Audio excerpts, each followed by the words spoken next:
Now, do you feel a little bit constrained now by your past? I mean, I saw you last time in the UK. It was 2004. It was the Wild West tour, I think you called it. Oh, yeah. If you remember that. And I'm really looking forward now to August 2015 when it's the anniversary show. But I remember then, Fee, you had your frighteningly high heel boots on, you know, although actually you had to be quite close to see them really from the audience. And it was almost a caricature of a caricature. And I was just wondering whether you have to, for certain fans anyway, or, you know, there's this split really between the stage persona of the 70s, really, the late 70s, and the great music that you made later. You know, how do you view that yourself? Do you feel a little bit tied by the past? Well, not really. Where did you see us? Shepherd's Bush? No, this was up in Liverpool, actually, at that time. Oh, in Liverpool? Yeah. Oh. I suppose what I'm also saying is that really, you know, you need a big stage, don't you, for some of these things? And you had that big stage back in the 70s, certainly. Yeah.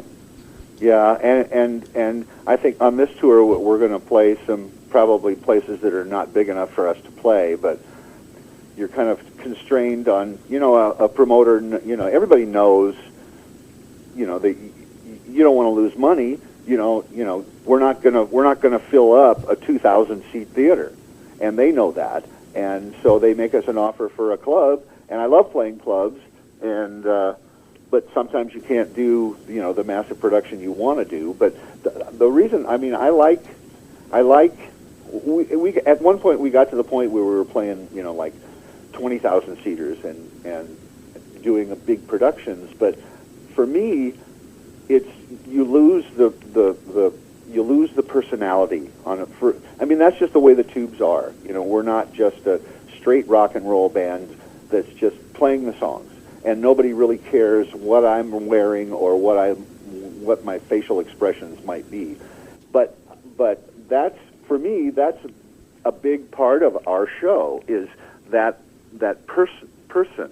I mean, that personality of our band, and being able to get up close and see Roger's face and to see my face and to see those weird costumes and to see the big shoes up close.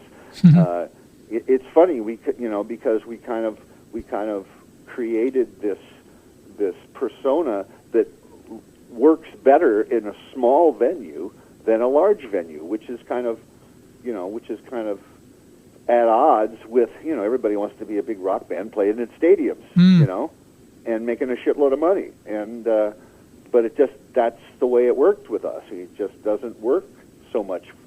You know, the people can't see my eyes. I can't see their eyes. I can't see, you know, their big, glowing, joyous face when they're, you know, looking at me in the big shoes or one of the weird costumes I'm wearing. And so, I mean, you know, you are constrained, but that's just I've kind of you've adapted, really. I've kind of gotten over it. You know, for a while I was kind of pissed off because, you know, here we are, you know, we were big time, and you know, and we're trying to come back now on a smaller scale, and we, you know, but the more we do it, and the more I see those faces up close and see that joy pouring out up close, you know, the better, the more I like it. So are you saying there, Fee, then really actually you quite like these smaller gigs? I like the smaller gigs. I like them. Because when we do, you know, like we've been playing this 80s rock tour, and it's called Rock of the 80s.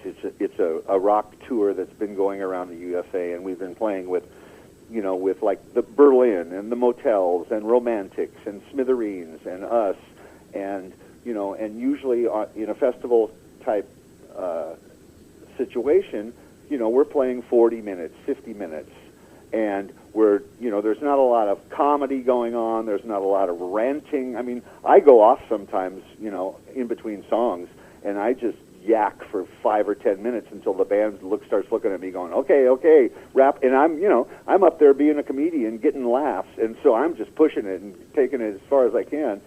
But when we do these big festival shows, there's 10,000 people out there, but they can't see your face. They don't know what's going on. So we're playing this 50-minute set of non-stop hits, bam, bam, bam, bam, one after the other. Not a lot of talking, not a lot of, really quick costume changes, and not a lot of extended instrumental musical portions, right? And and you make more money, great. But it's never, for me, it's never as fulfilling as playing some little 500-seater, and in wherever, some little town, in a little, and that's one thing that, one thing that I'm really looking forward to in the UK is getting out of London. The last 2 or 3 trips we've made over there has been London only. And so, and London is kind of, I love playing London, and I love London, I love England, and, my dad's whole family was from Brighton. So I'm half English. I'm half English, and I'm half Sicilian. And my mother's family was from Sicily. So playing London's kind of like playing L.A. We don't ever hardly play L.A. because everybody, they've seen it all, It's like playing New York City. Everybody's seen it all. You've done it all. They're jaded. It's like, impress me. So that's why one of the reasons I'm really looking forward to this is getting out into, seeing into Leeds and Wolverhampton and Southampton and Bristol and Brighton and Glasgow and Edinburgh and playing these towns that aren't full of a bunch of London jaded people. I think that's a really good thing, actually. It's great to hear you say that. And, of course, we should tell listeners who aren't that familiar with the Tube's history that really, I think I'm right in saying that it was the UK that became your first biggest market. It was this. I think you were more successful as far as the records, the albums, a little bit later on in the States, the early 80s, let's say. So I would have thought you apart from, I didn't know that, Fee, that you had a sort of family connection, but I think as far as the band goes, you must have quite an affection for the country, really, which I know there was a lot of controversy, wasn't there, in the late 70s, but we'll come on to that, really.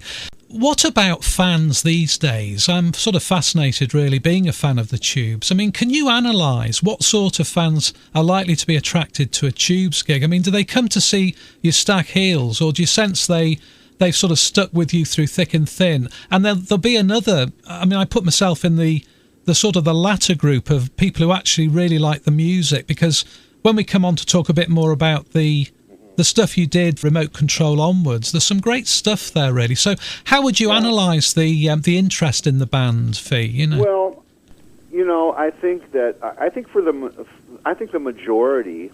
There's always the fans who have heard the rumors or heard the legend or heard this or heard that, and they're coming out of curiosity and not really knowing what to expect, and then hopefully they enjoy themselves and they love the whole theatrical aspect as well as the music. But I think for the most part, it's these people that have been coming to see us since we were kids, since they were in college, and they, White Punks on Dope was our theme song at college, or Don't Want to Wait Anymore was our wedding song, and so these people have been coming to see us for forever, and now they're bringing their kids, and their kids are pretty hip, and their kids are into 80s classic rock, and everybody from the 80s is still out there. The whole the world is full of 80s bands that are still touring, and some of them don't have many original members, or maybe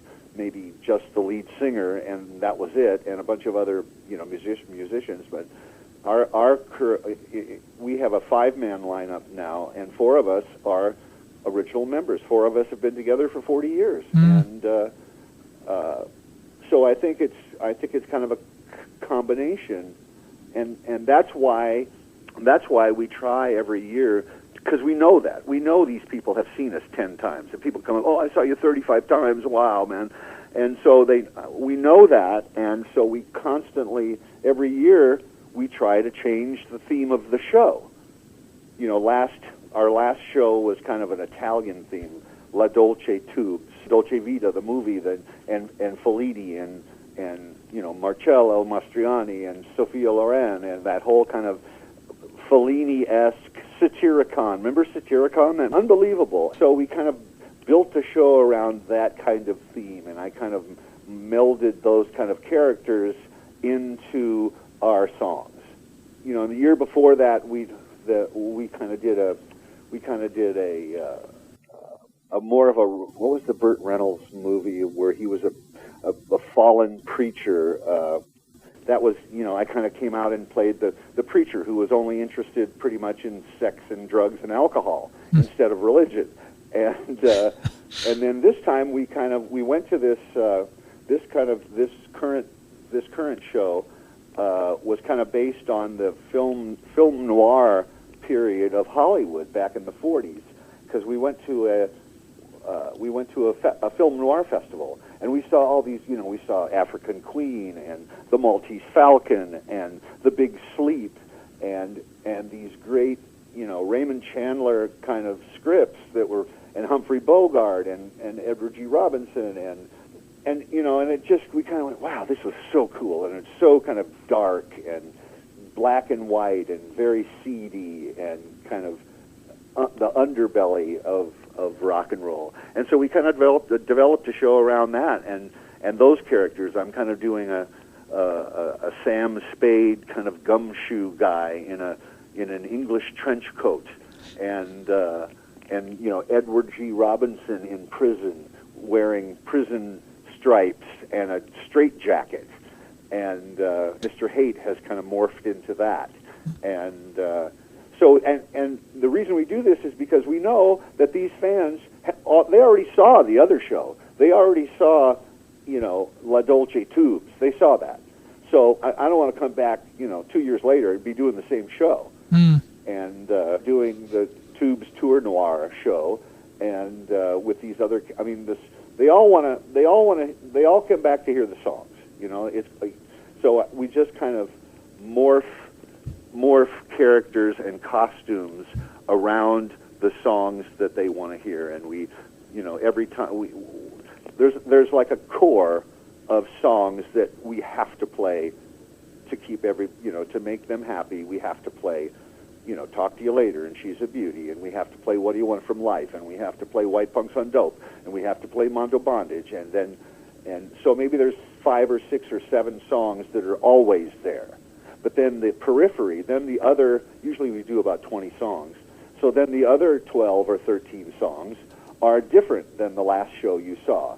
You know, this time we're throwing in Mr. Hate, and we're throwing in, you know, Sinatra doing This Town, and we're throwing in, you know, Sushi Girl. You know, you get, like I said, you get the same 7 or 8 songs every time, but the other 12 change, and the characters around them change. Everybody's happy, you know, you get the songs, the hits that you want to hear, and you get a different show than you saw last time with different characters. And, you know, of course, you have to do Quaalude. Quaalude's got to be there, and I'm still wearing those big shoes. I still have the 18-inch high platform shoes.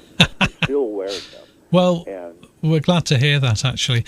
I mean, it keeps it fresh for you as well, doesn't it? Not only the audience, right, but keeps your interest going. You know? Yeah. Exactly. Yeah. I don't know how, you know, although, you know, I don't know how Robin does it, the lead singer of Cheap Trick. I mean, they've been doing the same set for 30 years. Yeah. And I don't know how he does it. I don't know how the hell he does it without going crazy. You know, but I love them. You know, I've seen them 3 or 4 times, you know, but I don't know how bands do that. You know, I don't know how they do the same set again and again and again. I mean, it's surprising how many do play safe, you know, even bands you think should know better, Fee, you know, I mean, yeah. I think it's, I mean, hopefully we'll come on to talk about this sort of the set list thing, but I always think it's nice when you introduce something that's from maybe not a mainstream album from the band, and it means that people can go and investigate, and oftentimes, you know, right, you're discovering something really good that you didn't know about, you know. Yeah, I know. I mean, it's for us as much as it is for them. I want to do different stuff, and I get excited about, you know, I wanted to do, in this show, I wanted to do Mr. Hate in a straitjacket. And I thought, well, wow, I want to. So I went to online, and I found this company that makes real straitjackets. It's called Monkey Dungeon. Monkey Dungeon. Oh, and they do all this wacky bondage stuff and restraints, and they make straitjackets and I mean, they make straight jackets that go all the way down to your ankles.